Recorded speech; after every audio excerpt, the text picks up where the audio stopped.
বছৰটোৰ প্ৰথম ৰবিবাৰত উখল-মাখল নলবাৰীৰ পাগলাদিয়া ৰিসৰ্ট। ইয়াতে আহক, ইয়াতে ৰিসৰ্টত পিকনিক খাওক, ভাল লাগিব সকলোৰে।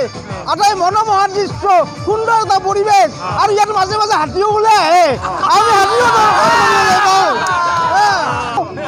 যদি আমি হাৰ্টৰ কাৰণে যদি নাহোঁ তেতিয়াহ'লে আমাৰ স্বাস্থ্যৰ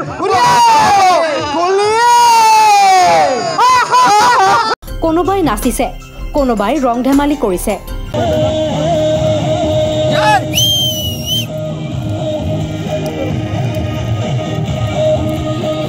ইয়াৰ মাজতে চৰ্চালৈ এগৰাকী ব্যক্তিগৰাকীয়ে নাকেৰে পেপা বজাই সকলোকে আপ্লুত কৰিছে।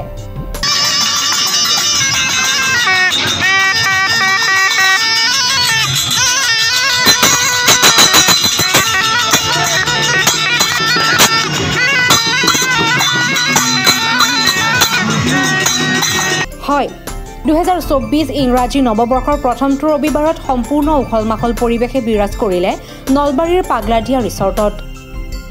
এক প্ৰকাৰ লোকাৰণ্য নলবাৰীৰ পাগলাদিয়া ৰিসৰ্ট। প্ৰাকৃতিক সৌন্দৰ্যৰে ভৰপূৰ পাগলাদিয়া ৰিসৰ্টত মধুৰ সময় পাৰ কৰিলে প্ৰতিজনে। উক্ত ৰিসৰ্টত নাচ গান ৰং ধেমালিৰে তৃপ্তিৰে এসাঁজ খোৱাৰ বাবে সমবেত হ'ল শ শ বনভোজপ্ৰেমী ৰাইজ। অকল নলবাৰীয়ে নহয়, দাঁতিকাষৰীয়া জিলাৰ পৰা বনভোজপ্ৰেমী ৰাইজ আহি ভিৰ কৰিলে পাগলাদিয়া ৰিসৰ্টত। পাগলাদিয়া ৰিসৰ্টত এক প্ৰকাৰ সকলোৱে আনন্দ ৰং ধেমালিৰে মধুৰ সময় পাৰ কৰা পৰিলক্ষিত হয়।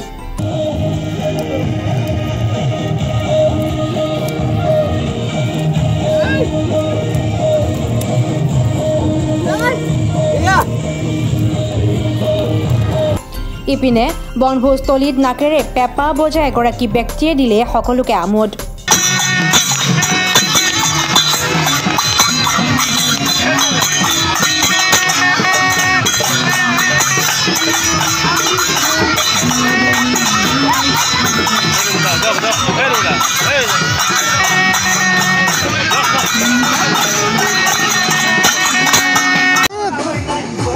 আজি আমি ইয়াৰ নলবাৰী গৰ্ডনৰ মৰ্ণিং ক্লাবৰ পৰা আমি আজি বনভোজ খাবলৈ আহিছোঁ। ইয়াতে আজি বছৰৰ প্ৰথম ৰবিবাৰ, প্ৰথম দেওবাৰ।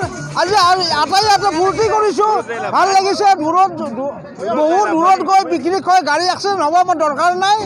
গতিকে আমি ইয়াতে নলবাৰী পাগলাদিয়াৰ পাৰত সুন্দৰ এটা পৰিৱেশত নলবাৰী পাগলাদিয়াৰ ৰিসৰ্টত আমি ইয়াতে সকলোৱে আজি বনভোজ খাবলৈ আহিছোঁ আৰু খুব আনন্দ পাইছোঁ। আমি গোটেইবিলাকে সদৌ অসমবাসীলৈ আমি আবেদন জনাইছোঁ, নৱবৰ্ষৰ শুভেচ্ছা দিছোঁ। আৰু ইয়াতে আহক, ইয়াতে ৰিসৰ্টত পিকনিক খাওক, ভাল লাগিব সকলোৰে। আটাই মনোমোহা দৃশ্য, সুন্দৰ এটা পৰিৱেশ আৰু ইয়াত মাজে মাজে হাতীও ওলাই আহে। আমি হাতীও গোটেই সম্পূৰ্ণ এটা ব্যতিক্ৰমী পৰিৱেশ, খুব ভাল লাগিব ইয়াত থাকি। সকলোৱে অহাৰ কাৰণে ইয়াতে আমি আমন্ত্ৰণ জনাইছোঁ। আমি ভাল লাগিছে আজি গোটেইবিলাকক লগ পাই একেলগে। আমি গুড মৰ্ণিং ক্লাব, আমাৰ ইয়াত স্বাস্থ্যই পৰম ধন, আমাৰ ইয়াত লাগিব স্বাস্থ্যৰ পৰম ধন। আৰু এই পৰম ধনটো আমাৰ প্ৰত্যেকৰে ধন। যদি আমি স্বাস্থ্যৰ কাৰণে যদি ব্যায়াম নকৰোঁ, যদি আমি হাততালি বজাই নাৰ্ভৰ বেমাৰ নকমাওঁ, যদি আমি হাৰ্টৰ কাৰণে যদি নাহোঁ তেতিয়াহ'লে আমাৰ স্বাস্থ্যৰ